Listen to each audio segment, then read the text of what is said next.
Namaskar. I am Professor Nandini Sahu, Vice Chancellor, Hindi University, West Bengal. We have introduced a YouTube lecture series, a very special lecture series on comparative world literatures in the Hindi University, West Bengal since January 2025, after I joined the position of the Vice Chancellor. In the process of the series, we have invited more than 35 scholars, researchers, senior professors, academicians, creative writers, critics, and theorists all over the world, and they have delivered lectures for our university under the umbrella term comparative world literatures, and they have taken their specific subjects like their own research, and then they have taken critical pedagogy from different world literatures, and then they have become an integral part of the Hindi University West Bengal special lecture series on comparative world literatures. Today, I am immensely happy that this lecture series has created ripples in Indian academia and outside. Many universities have approached us to utilize the lectures delivered by our experts as a part of their classroom teaching and research and theory classrooms, as far as their literary theory classes are concerned or comparative literature classes are concerned. And this is a milestone that within 6 months of the introduction of the lecture series, thousands and thousands of researchers and scholars have been closely associated with us, and we are editing a volume, Comparative World Literatures, where we have invited research papers from all the speakers who have already delivered lectures for us. Also, we have invited those scholars who are going to be a part of our lecture series, and they have shown enthusiasm to contribute their full-length papers to the edited volume Comparative World Literatures, which eventually we will use as a part of our coursework on comparative world literatures when we introduce the Department of Comparative World Literatures in Hindi University. Also, I am immensely happy to share with our scholars, our readers, and our enthusiasts that the internal faculty members of Hindi University have started contributing in a meaningful way to the pedagogy of comparative world literatures. They have started delivering lectures under the umbrella term comparative world literatures, and 2 or more internal faculty members of Hindi University have already delivered their lectures, and more number of faculty members have registered with the series, and they are discussing their research with me, and very soon, within a couple of weeks, we will complete the recordings of the internal faculty members of Hindi University who have also been critically a part of the comparative world literature series, like translation studies departments, then the Hindi department people, history and political science department people. How they can be a part of comparative world literatures is the question here, the point of concern here. Translation studies people can use comparative literature not just as a linguistic exercise, but as a method of epistemic mediation. They allow ideas, concepts, and narratives from Hindi and other Indian languages and world languages to enter the global academic conversation while retaining their cultural and philosophical integrity. For history and political science departments, translated archives, oral histories, and political texts can be comparatively used and read to question the dominant narratives in the world, and also to rediscover the silenced texts, the silenced voices. Like I read somewhere that history is written by the winner. Now, what happens to the history of the so-called loser? Ethnomusicologists, historians, they take up the history of the so-called loser as a part of their research.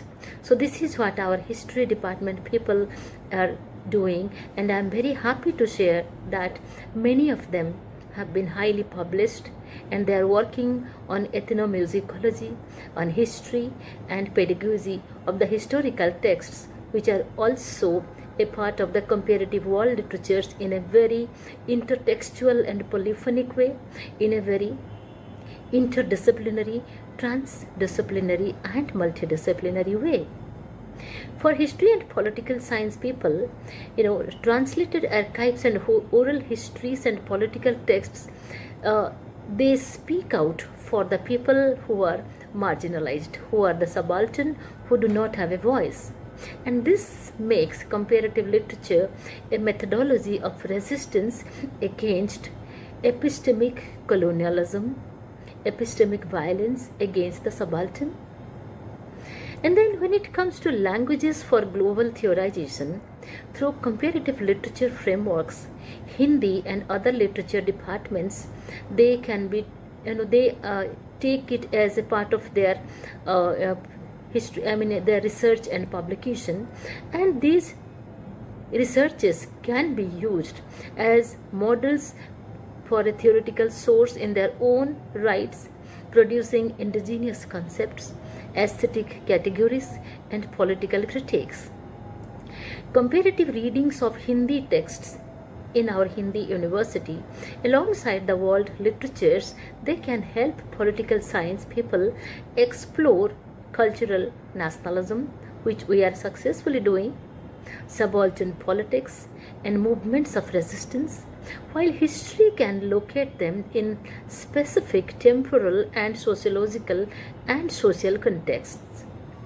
And then when it comes to reframing world literature from the global south, comparative literature enables the comparative world literature departments to challenge the canon by foregrounding, South dialogues and Hindi dialogues with African, Latin American, Southeast Asian texts instead of the usual North-South pedagogy or North-South dichotomy.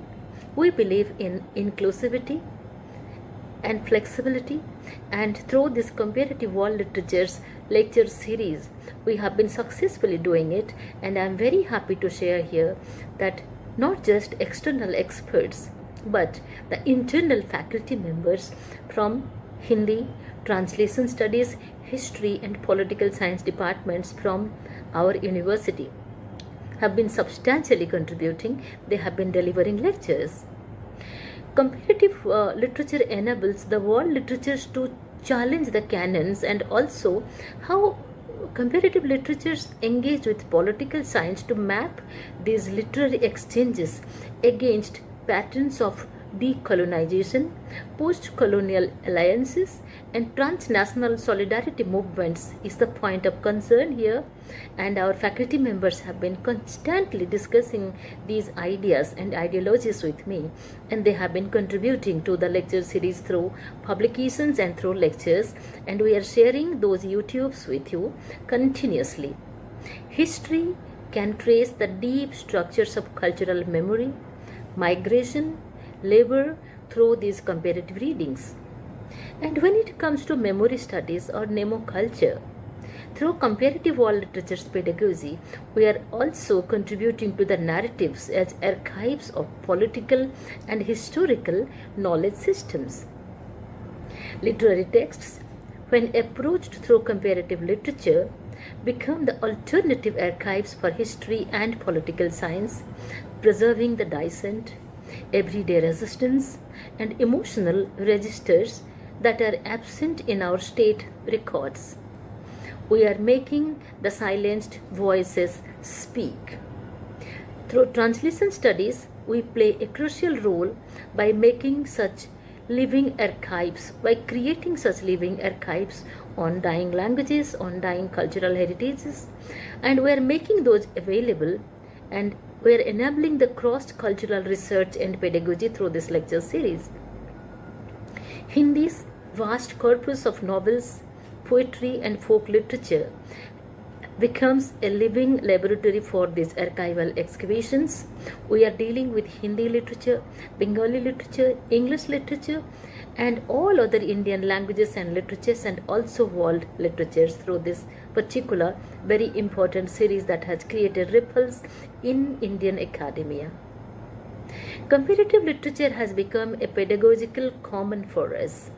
In teaching, comparative literature offers an interdisciplinary classroom where translation studies, Hindi, world literatures, history, and political science they co-teach models like revolutions in literature, colonial encounters, memory and migration studies, and our students are learning how to read a poem or how to read a novel or how to read any text from history or public administration or political science by applying the comparative research methodology.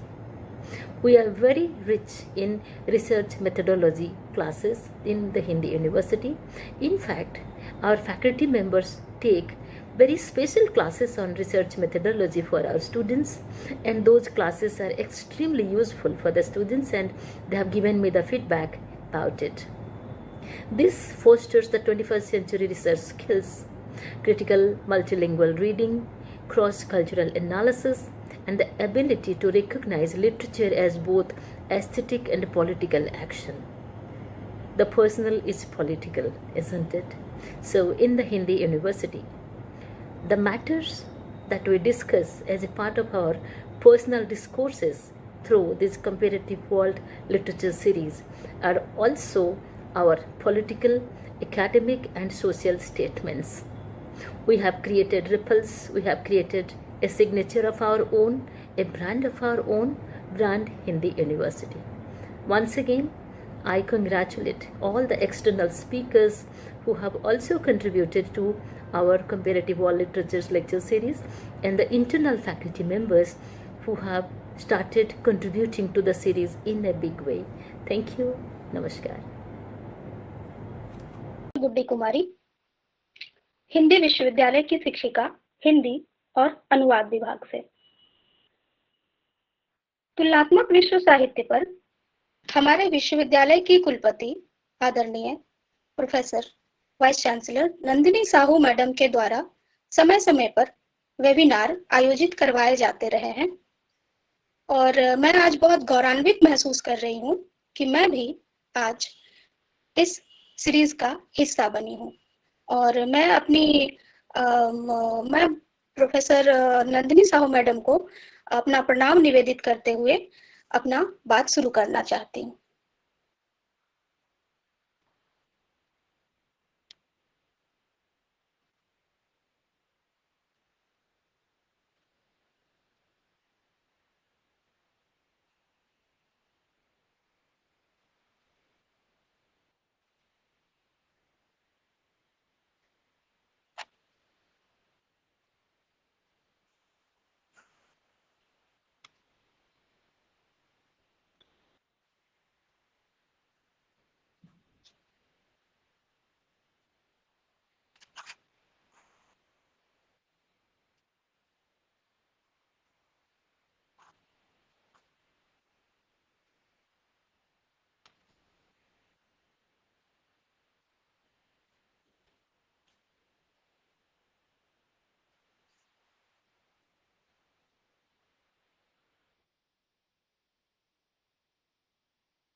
तुलनात्मक विश्व साहित्य। विश्व साहित्य वह व्यापक धरातल है जहां विभिन्न देशों, भाषाओं और संस्कृतियों की साहित्यिक कृतियां एक मंच पर उपस्थित हो जाती हैं। इसमें तुलनात्मक अध्ययन की भूमिका अत्यंत महत्वपूर्ण हो जाती है, क्योंकि इसके माध्यम से हम विभिन्न साहित्यिक परंपराओं, शैलियों, विचारधाराओं और सांस्कृतिक मूल्यों की तुलना कर उनके अंतर संबंध को समझते हैं। तुलनात्मक अध्ययन न केवल साहित्य के वैश्विक परिप्रेक्ष्य को उभारता है, बल्कि मानवीय अनुभूतियों की समानताओं और भिन्नताओं को भी रेखांकित करता है। इस दिशा में अनुवाद की भूमिका से इनकार नहीं किया जा सकता। अनुवाद ही वह सेतु है जो विभिन्न भाषाओं के बीच संवाद स्थापित करता है और स्थानीय साहित्य को वैश्विक मंच प्रदान करता है। यह न केवल भाषिक स्थानांतरण है, बल्कि साहित्यिक अंतरण भी है, जिसमें अनुवाद को मौलिक रचना की आत्मा को बनाए रखते हुए उसे दूसरी भाषा में प्रस्तुत करना होता है। अनुवाद के माध्यम से ही तुलनात्मक अध्ययन संभव हो पाता है और पाठक को विभिन्न देशों की साहित्यिक समृद्धि से रूबरू होने का अवसर मिलता है। इस प्रकार विश्व साहित्य के निर्माण, विस्तार और अध्ययन में तुलनात्मक दृष्टिकोण और अनुवाद दोनों की ही केंद्रीय भूमिका होती है, जो साहित्य को सीमाओं से परे ले जाकर मानवीय अनुभवों की खोज करता है। इसी संदर्भ में मैं दूसरे पॉइंट पर आना चाहूंगी कि भाषा और संस्कृति की सीमाओं से परे साहित्य, तुलनात्मक विश्व साहित्य इस विचार को सुदृढ़ करता है कि साहित्य एक ऐसी सार्वभौमिक भाषा है जो मनुष्यता को जोड़ती है, न कि विभाजित करती है। गोइथे ने 1827 में इकरमैन के साथ बातचीत में कहा था, national approach of world literature is eight hand. यह कथन आज के वैश्विक साहित्यिक विमर्श में एक केंद्रीय सूत्र बन गया है। तुलनात्मक अध्ययन के माध्यम से जब एक फ्रांसीसी उपन्यास को भारतीय पाठक पढ़ता है, या जब एक अफ्रीकी कविता जापानी श्रोता को छूती है, तब यह स्पष्ट हो जाता है कि मानवीय भावनाएं सीमाओं में नहीं बढ़ती। डेविड डॉमरस इसके कथन के लिए कहते हैं कि a work has an effective life as world literature whenever and wherever it is actively present within a literary system beyond that of its original culture. तुलनात्मक साहित्य हमें यह समझने का अवसर देता है कि भाषा मात्र संप्रेषण का माध्यम है, जबकि साहित्य मूल तत्व, अनुभव और संवेदना है। रमेश त्रिपाठी अपने ग्रंथ तुलनात्मक साहित्य, सिद्धांत और संदर्भ में लिखते हैं, विविधताओं के भीतर अंतर्निहित एकता को पहचानना ही तुलनात्मक साहित्य का उद्देश्य है। जब हम तुलनात्मक दृष्टिकोण से साहित्य का अध्ययन करते हैं, तो हम यह भी समझते हैं कि सांस्कृतिक भिन्नताएं संवाद का अवरोध नहीं, बल्कि विविधता की संपदा है। इसीलिए विश्व साहित्य आज एक ऐसी चेतना बन गया है जो न केवल सीमाओं को पार करती है, बल्कि समूचे विश्व और मानवता को केंद्र में रखकर आगे बढ़ती है। इसके संदर्भ में मेरा अगला पॉइंट है कि तुलनात्मक अध्ययन और अनुवाद की आवश्यकता। आज वैश्विक साहित्य के युग में तुलनात्मक साहित्यिक अध्ययन और अनुवाद की आवश्यकता पहले से कहीं अधिक महत्वपूर्ण हो गई है। तुलनात्मक अध्ययन विभिन्न भाषाओं और संस्कृतियों के माध्यम से एक दूसरे को जोड़कर उनके बीच अंतर्निहित साम्य और भिन्नताओं को समझने का अवसर देता है। क्लाउड लवी स्ट्रॉक्स ने कहा है, understanding comes not from isolation but from comparison. अर्थात साहित्य को समझने की प्रक्रिया तुलना के बिना अधूरी है। अनुवाद इस तुलनात्मकता का मुख्य आधार है। यह न केवल भाषाओं के बीच सेतु का कार्य करता है, बल्कि संस्कृतियों और भावनात्मक अनुभवों को भी एक दूसरे से जोड़ता है। इसी संदर्भ में डेविड डेमरोस कहते हैं कि world literature is writing that gains in translation. अनुवाद साहित्य को सीमाओं से मुक्त करता है, उसे वैश्विक पाठक समुदाय से जोड़ता है। भारतीय संदर्भ में सुनीता झा कहती हैं कि अनुवाद और तुलनात्मक अध्ययन साहित्यिक लोकतंत्र की स्थापना करते हैं। अतः यह दोनों विधाएं आधुनिक साहित्यिक विमर्श का अनिवार्य अंग है, जो न केवल बौद्धिक विकास को बढ़ावा देती है, बल्कि वैश्विक सह अस्तित्व की भावना को भी मजबूत करती है।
वैश्विक साहित्य क्या है? विभिन्न देशों, भाषाओं और संस्कृतियों के साहित्यिक कार्यों का समावेश। वैश्विक साहित्य को मैंने 3 बिंदुओं में रखा है। विभिन्न देशों, भाषाओं, संस्कृतियों के साहित्यिक कार्यों का समावेश, यह पहला बिंदु है।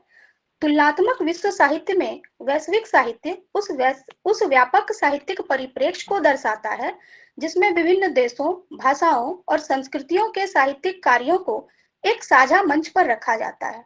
यह केवल किसी एक राष्ट्रीय साहित्य तक सीमित नहीं होता, बल्कि समूचे मानव समाज के अनुभवों, विचारों, भावनाओं और सांस्कृतिक चेतनाओं का प्रतिनिधित्व करता है। जब हम तुलनात्मक दृष्टिकोण से इन साहित्यिक कृतियों का अध्ययन करते हैं, तो हमें यह समझने में मदद मिलती है अलग-अलग भाषाओं में रची गई रचनाएं कैसे एक दूसरे से संवाद करती हैं, एक दूसरे को प्रभावित करती हैं, मानव समाज को भी प्रभावित करती चलती हैं। वैश्विक साहित्य में जैसे रूस के दोस्तोयेवस्की, फ्रांस के वाल्जाक, भारत के रविन्द्रनाथ ठाकुर या जापान के मुराकामी जैसे लेखक सम्मिलित हैं, जो अपने-अपने देश की साहित्यिक, सांस्कृतिक जड़ों से जुड़कर भी सार्वभौमिक विषयों को स्पर्श करते हैं। तुलनात्मक अध्ययन के माध्यम से इन रचनाओं की अंतर संवादिता स्पष्ट होती है, जिससे साहित्य एक सीमाहीन, समावेशी और मानवीय अनुभव की व्यापक अभिव्यक्ति बन जाता है। यह साहित्य को केवल पढ़ने का नहीं, बल्कि समझने और अनुभव करने का भी एक वैश्विक मार्ग प्रशस्त करता है। इसी संदर्भ में मेरा दूसरा पॉइंट है, विश्व साहित्य का अर्थ और उद्देश्य। विश्व साहित्य उस व्यापक सामाजिक अवधारणा को व्यक्त करता है जिसमें विभिन्न देशों, भाषाओं और संस्कृतियों में रचित साहित्यिक कृतियां सम्मिलित होती हैं। इसका आशय उस साहित्य से है जो अपनी मूल भाषा, भूगोल या संस्कृति से बाहर जाकर भी वैश्विक पाठकों के लिए प्रासंगिक और बोधगम्य होता है। विश्व साहित्य केवल एक स्थान विशेष के अनुभवों तक सीमित नहीं रहता, बल्कि वह संपूर्ण मानवता की अनुभूतियों, विचारों, संवेदनाओं और संघर्षों को प्रस्तुत करता है। विश्व साहित्य हमारे भीतर वैश्विक दृष्टिकोण को विकसित करता है, जिससे हम भिन्न-भिन्न संस्कृतियों को साहित्य के माध्यम से समझ सकें। यह विविधता में एकता, अस्तित्व और सांस्कृतिक आदान-प्रदान को प्रोत्साहित करता है, तुलनात्मक अध्ययन और अनुवाद की प्रक्रिया के माध्यम से। विश्व साहित्य भाषाई भूगोल की सीमा को पार करते हुए साहित्यिक संवाद को सशक्त बनाता है। इसके माध्यम से पाठक न केवल अपने देश के साहित्य को गहराई से समझते हैं, बल्कि अन्य देशों के दृष्टिकोण, जीवन दर्शन और रचनात्मक संवेदनाओं से भी परिचित होते हैं।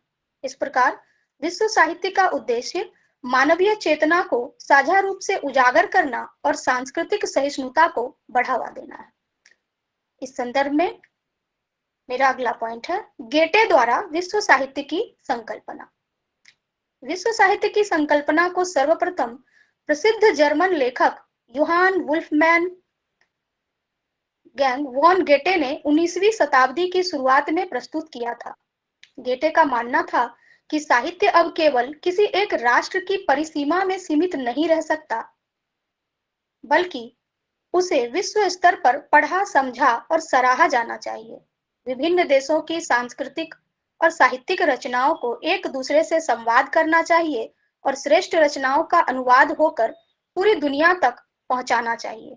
वह कहते हैं, I am more and more convinced that poetry is the universal possession of mankind, revealing itself everywhere and at all times in hundreds and hundreds of men. गेटे के अनुसार साहित्य मानवता की धरोहर है, जो हर काल और हर भूभाग में अपनी उपस्थिति दर्ज कराता है। उनका यह विचार एक साहित्यिक चेतन क्रांति की शुरुआत थी। उनकी दृष्टि में विश्व साहित्य संवाद, समझ और सहिष्णुता का माध्यम बनकर उभरता है।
तुलनात्मक साहित्य एक परिचय, इसे मैंने 2 बिंदुओं में बताने की चेष्टा की है, परिभाषा और उद्देश्य इसका प्रथम बिंदु है।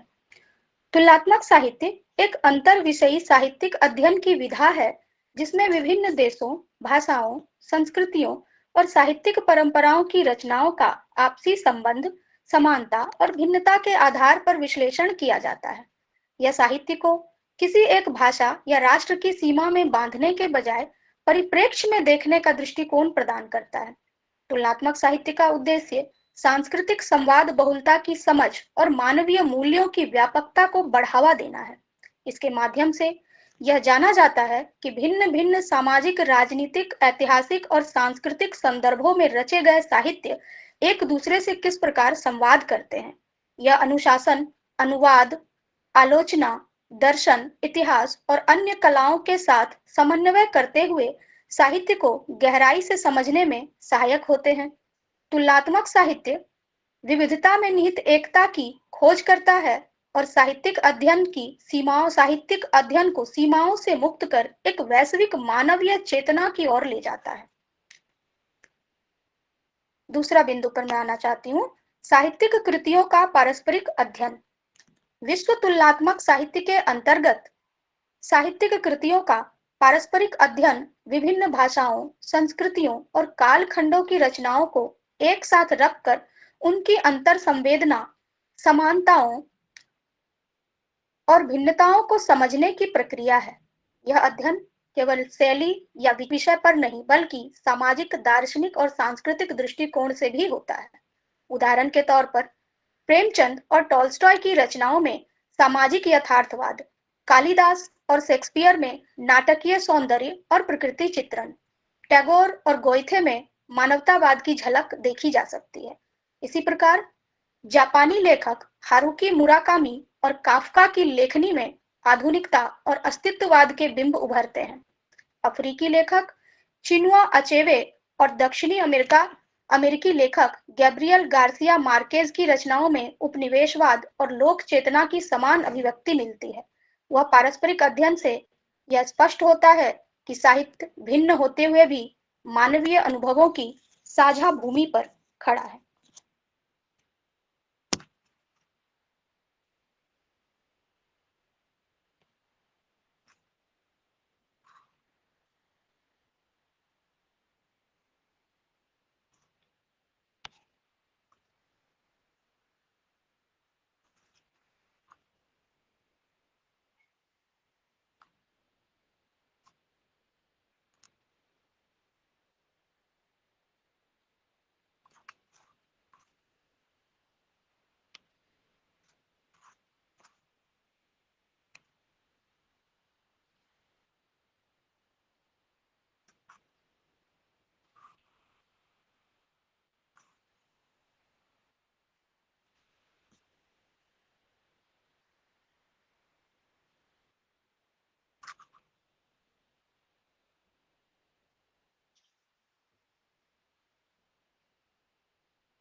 इसी संदर्भ में मैं अपने अगले पॉइंट पर आना चाहती हूँ, तुलनात्मक अध्ययन के उद्देश्य, समानताओं और भिन्नताओं की पहचान। इसका प्रथम पॉइंट है, तुलनात्मक साहित्य के अध्ययन का एक प्रमुख उद्देश्य अलग-अलग भाषाओं, संस्कृतियों और युगों की रचनाओं में समानताओं और भिन्नताओं की पहचान करना है। यह अध्ययन हमें यह समझने में सहायक होता है कि मानव अनुभवों की मूलभूत संवेदनाएं जैसे प्रेम, पीड़ा, स्वतंत्रता, युद्ध या प्रकृति किस विश्व साहित्य में किस प्रकार समान रूप से प्रकट होती हैं, किंतु उनके प्रस्तुतिकरण में सांस्कृतिक व भाषाई विशिष्टता के कारण भिन्नताएं उत्पन्न होती है। उदाहरणतः तुलसीदास की रामचरितमानस और होमर की ओडिसी दोनों में वीर नायक की यात्रा और आदर्श का चित्रण है, परंतु शैली, प्रतीक और सांस्कृतिक संदर्भ अलग हैं। इसी प्रकार गालिब की गजलों और पाब्लो नेरुदा की कविताओं में प्रेम की अभिव्यक्ति सार्वभौमिक होते हुए भी शैलीगत दृष्टि से भिन्न है। इस तरह तुलनात्मक साहित्य रचनाओं में एक ओर वैश्विक मानवीय अनुभवों की एकता दर्शाता है, वहीं दूसरी ओर मानवीय परंपराओं और चिंतन की विशिष्टता को भी रेखांकित करता है। इसी संदर्भ में दूसरे पॉइंट है विभिन्न साहित्यिक दृष्टियों की समझ। तुलनात्मक साहित्य में विभिन्न साहित्यिक दृष्टिकोणों की समझ साहित्य को बहुआयामी और समावेशी दृष्टि से देखने का अवसर प्रदान करती है। यह अध्ययन हमें बताता है कि कैसे अलग-अलग सांस्कृतिक, दार्शनिक और ऐतिहासिक पृष्ठभूमियों ने साहित्यिक रचनाओं की दृष्टि और विषय वस्तु को प्रभावित किया है। उदाहरण स्वरूप कबीर की वाणी में आध्यात्मिक निर्गुण भक्ति की झलक मिलती है, तो वहीं शेक्सपियर के नाटकों में मानवीय भावनाओं और नैतिक द्वंद्वों की गहराई। टॉल्स्टॉय ने सामाजिक विषमता और करुणा को केंद्र में रखा, जबकि जियो पॉल सार्त्र और कामू ने अस्तित्ववाद की चेतना को स्वर दिया। टैगोर और गोएथे ने मानवता को साहित्य का मूल आधार माना। गेटे का कथन है, poetry is the universal possession of Mankind. इस विचार को सशक्त करता है। तुलनात्मक दृष्टिकोण से यह स्पष्ट होता है कि साहित्य विभिन्न दृष्टियों से पुष्ट होकर वैश्विक संवाद और मानवीय एकता का माध्यम बनता है।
इस कड़ी में मेरा अगला पॉइंट है अनुवाद, सेतु और साधन। अनुवाद क्या है? क्योंकि बात विश्व तुलनात्मक साहित्य की हो रही है, तुलनात्मक अध्ययन अनुवाद के बिना संभव है ही नहीं। इसीलिए अनुवाद की भूमिका को इसमें इनकार नहीं किया जा सकता। तो जानते हैं कि अनुवाद की परिभाषा। अनुवाद वह प्रक्रिया है जिसके माध्यम से एक भाषा में व्यक्त विचारों, भावनाओं, ज्ञान और अनुभूतियों को दूसरी भाषा में अभिव्यक्त किया जाता है। यह केवल भाषिक परिवर्तन नहीं, बल्कि दो संस्कृतियों के बीच सेतु और संवाद का साधन है। अनुवाद साहित्यिक शिक्षा, विज्ञान, तकनीक और दर्शन जैसे क्षेत्रों में वैश्विक आदान प्रदान को संभव बनाता है। यह न केवल रचना को नई भाषाओं में प्रस्तुत करता है, बल्कि मूल भाव, संदर्भ और सांस्कृतिक गहराई को भी बनाए रखता है। इस प्रकार अनुवाद भाषाई विविधता में एकता और समझ का माध्यम है। अनुवाद के संदर्भ में मेरा दूसरा पॉइंट है साहित्यिक संवाद का माध्यम। अनुवाद साहित्यिक संवाद का प्रभावशाली माध्यम है, जो भिन्न भाषाओं, संस्कृतियों और सीमाओं के बीच सेतु का कार्य करता है। यह प्रक्रिया केवल शब्दों का स्थानांतरण नहीं, बल्कि भावों, संवेदनाओं और सांस्कृतिक मूल्यों का आदान-प्रदान है। जब कालिदास की अभिज्ञान शाकुंतल का अनुवाद पश्चिमी भाषाओं में हुआ, तो भारतीय काव्य सौंदर्य से विश्व साहित्य समृद्ध हुआ। टैगोर की गीतांजलि के अंग्रेजी अनुवाद ने उन्हें नोबेल पुरस्कार दिलाया और भारतीय दर्शन को वैश्विक मंच पर पहुंचाया। शेक्सपियर, गोइथे, दोस्तोवस्की, पाब्लो नेरुदा और रूमी जैसे लेखकों की रचनाएं जब भारतीय भाषाओं में अनुदित हुई, तो उनकी साहित्यिक संवेदनाएं भारतीय पाठकों से संवाद कर सकी। इसी प्रकार प्रेमचंद, गालिब, महाश्वेता देवी तथा अन्य भारतीय रचनाकारों के अनुवादों ने भारतीय जीवन और संवेदना को अंतरराष्ट्रीय पाठकों तक पहुंचाया। जीवन और संवेदना को अनुवाद अच्छी तरह और भली-भांति व्यक्त कर सकता है। अनुवाद के माध्यम से साहित्य सीमाओं को लांघता है और एक मानवीय धरातल का निर्माण करता है। यह संवाद केवल भाषाई सेतु बनाता है यह संवाद न केवल भाषाई सेतु बनाता है, बल्कि यह संवाद वैश्विक सह अस्तित्व और साहित्यिक समरसत्ता की भावना को भी पुष्ट करता है। मेरा अगला पॉइंट है वैश्विक साहित्य की सुलभता में योगदान। अनुवाद वैश्विक साहित्य को सुलभ बनाने में सेतु की तरह कार्य करता है। यह विभिन्न भाषाओं और संस्कृतियों के बीच संवाद स्थापित कर साहित्यिक समृद्धि को वैश्विक स्तर पर साझा करने का अवसर प्रदान करता है। Ramayan, Mahabharat, Abhigyan Shakuntal, Meghdoot, Gitanjali, Anandmath, the God of Small Things, Ret Samadhi, Heart Lamp जो ओरिजिनली कन्नड़ में थी, जिसे दीपा अवस्थी ने अंग्रेजी में अनुवाद किया था, आदि अनेक रचनाएं हैं जो विश्व पटल पर अपना पहचान बना पाई, जो अनुवाद के माध्यम से ही सुलभ हो पाया। इसी तरह गैब्रियल गार्सिया मार्क्वेज की 100 ईयर्स ऑफ सॉलिट्यूड को मूलतः स्पेनिश में लिखी गई थी, उसके अंग्रेजी और अन्य भाषाओं में अनुवाद के कारण ही वह उपन्यास विश्व की अमूल्य धरोहर बनी।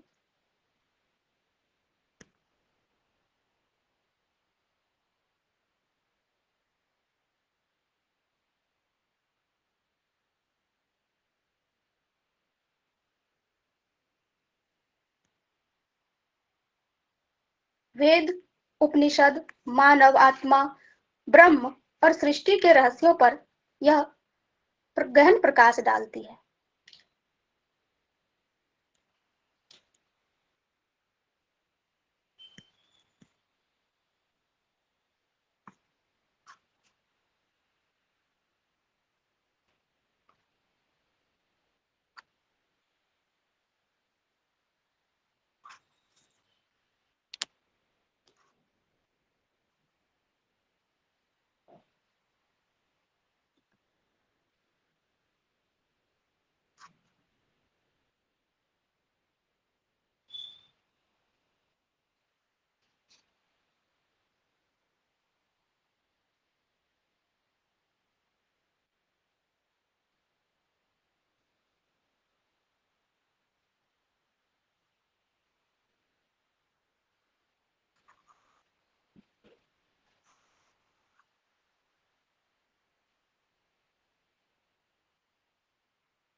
अनुवाद के संदर्भ में कुछ और बातों को मैं पॉइंट आउट करते हुए अपने नेक्स्ट पॉइंट की तरफ बढ़ूंगी।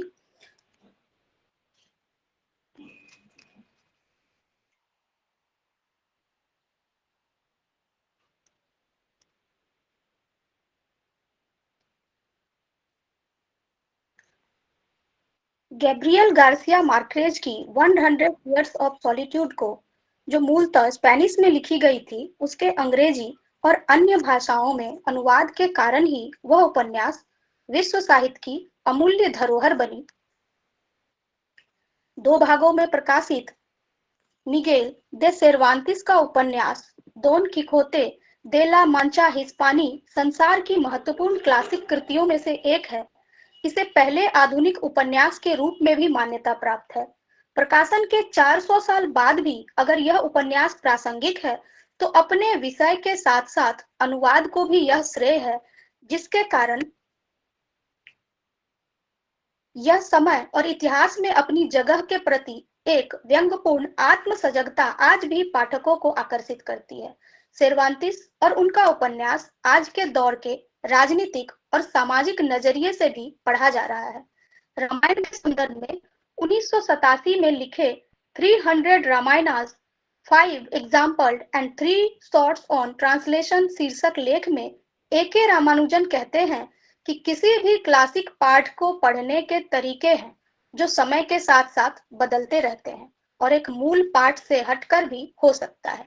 इसी तरह इतालवी लेखक इटालिनो काल्तिनो भी अपने मशहूर लेख वाई रीड द क्लासिक्स, जो 1999 में आई थी, बताते हैं कि किसी भी क्लासिक पाठ का पूरा आनंद तब उठाया जा सकता है जब हम उसे अपने दौर के परिप्रेक्ष्य में पढ़ते हैं। यह सभी बातें अनुवाद के माध्यम से ही हम तक पहुंचती है और इस प्रकार अनुवाद एक ऐसी प्रक्रिया है जो साहित्य को सीमाओं से मुक्त कर उसे वैश्विक बनाती है और साहित्य को सुलभता प्रदान करती है। मैं अपने अगले पॉइंट में आना चाहूंगी कि विश्व साहित्य में भारतीय साहित्य का स्थान।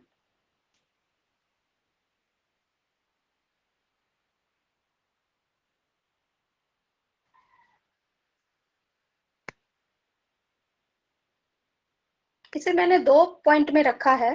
तुलनात्मक दृष्टि से भारतीय साहित्य की भूमिका, यह इसका पहला पॉइंट है। विश्व साहित्य में भारतीय साहित्य का स्थान अत्यंत महत्वपूर्ण है। इसकी जड़ें हजारों वर्षों पुरानी है और यह विविध भाषाओं, संस्कृतियों और परंपराओं का समृद्ध संगम है। तुलनात्मक दृष्टि से भारतीय साहित्य विश्व साहित्य को केवल कथानक और कल्पना ही नहीं, अपितु गहन दर्शन, जीवन दृष्टि और आध्यात्मिकता भी प्रदान करता है। वेद, उपनिषद, महाभारत, रामायण, श्रीमद् भागवत गीता, भक्ति काव्य, तुलसी, सूर, कबीर, मीरा से लेकर आधुनिक काल के लेखकों तक हर युग का साहित्य मानवता के सार्वभौमिक मूल्यों को प्रस्तुत करता है।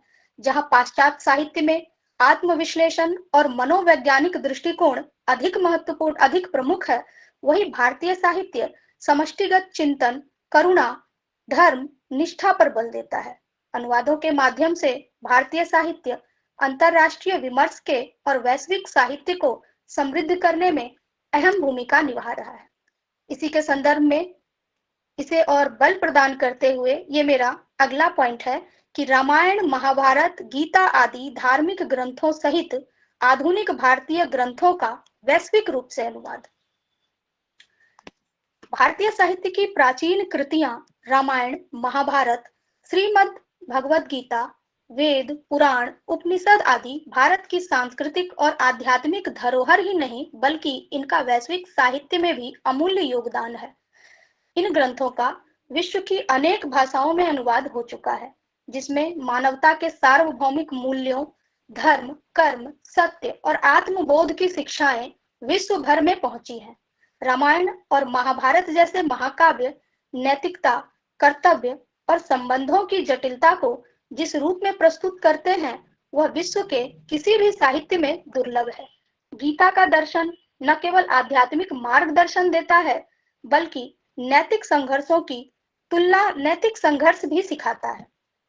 वेद, उपनिषद मानव, आत्मा, ब्रह्म और सृष्टि के रहस्यों पर गहन प्रकाश डालते हैं।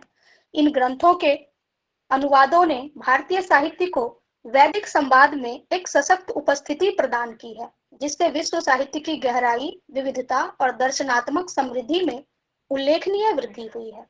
आधुनिक लेखकों के संदर्भ में देखें तो भारतीय लेखकों का अनुवाद बहुआयामी संवाद का माध्यम बना है। रविन्द्रनाथ टैगोर की रचनाएं, प्रेमचंद का साहित्य, शरद चंद्र की देवदास, श्रीकांत, परिणीता, नीरज सी चौधरी की रचनाओं का विश्व भर में अनुवाद हुआ तथा मानवता और सामाजिक यथार्थ को पहचान मिली। अज्ञेय, निर्मल वर्मा, अमृता प्रीतम आदि अनेक ऐसे नाम हैं जिन्होंने भारतीय साहित्य को विश्व साहित्य में विशिष्ट दर्जा दिलाया है।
मेरा अगला पॉइंट है समकालीन संदर्भ में विश्व तुलनात्मक साहित्य।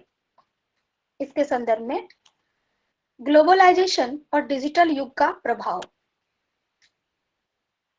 समकालीन संदर्भ में विश्व तुलनात्मक साहित्य पर ग्लोबलाइजेशन और डिजिटल युग का प्रभाव अत्यंत व्यापक हुआ है।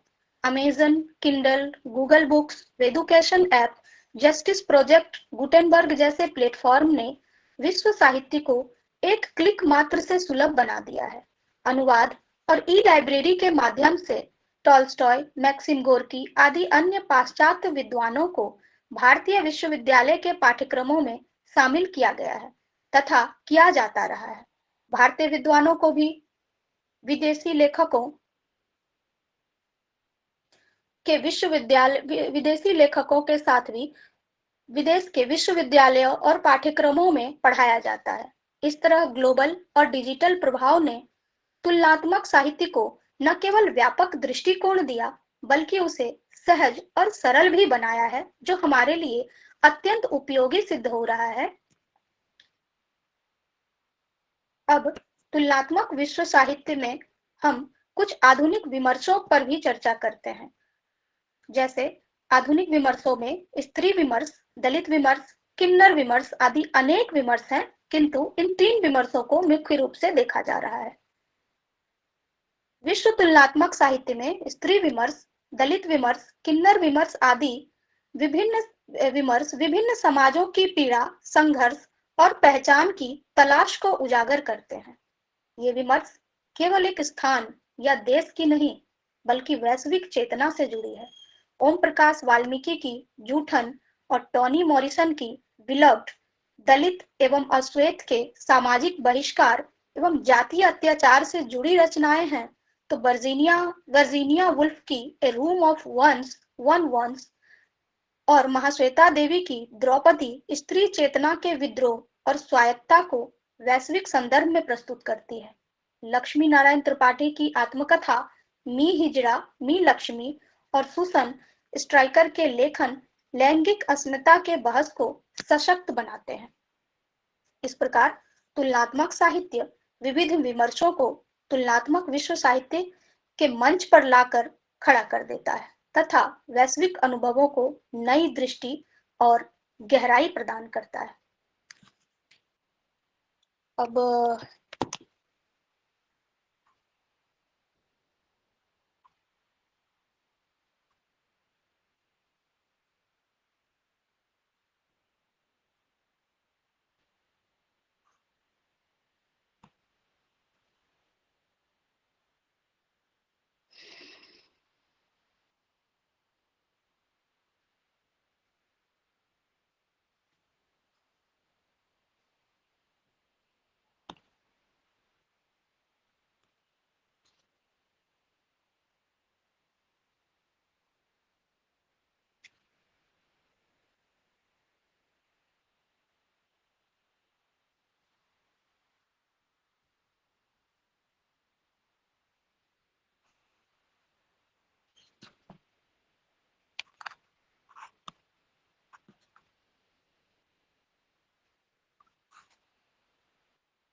निष्कर्षतः मैं यही कहते हुए अपनी बातें समाप्त करना चाहूंगी। और जितनी बातें बतानी थी वो हो गई हैं, और निष्कर्षतः बस यही कहना चाहूंगी कि तुलनात्मक विश्व साहित्य हमें हर प्रकार से समृद्ध करता है, हमारे विचार और दृष्टिकोण को विस्तृत करता है, और वसुधैव कुटुंबकम की हमारी भावना को और अधिक बल प्रदान करता है।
और अब मैं धन्यवाद देना चाहूंगी हमारे विश्वविद्यालय की कुलपति आदरणीय प्रोफेसर नंदिनी साहू मैडम को, जिन्होंने मुझे इस लेक्चर सीरीज का हिस्सा बनने का अवसर प्रदान किया। और हमारी कोऑर्डिनेटर परमिता दास मैडम को भी मैं धन्यवाद देना चाहूंगी। साथ ही हमारे विश्वविद्यालय के शिक्षक और शिक्षिकाओं का भी तहे दिल से धन्यवाद देती हूँ। साथ ही हमारे ऑफिस के स्टाफ्स और टेक्नीशियंस को भी बहुत बहुत धन्यवाद। और अब तक हमारे साथ जुड़े आप सभी का बहुत बहुत धन्यवाद। धन्यवाद।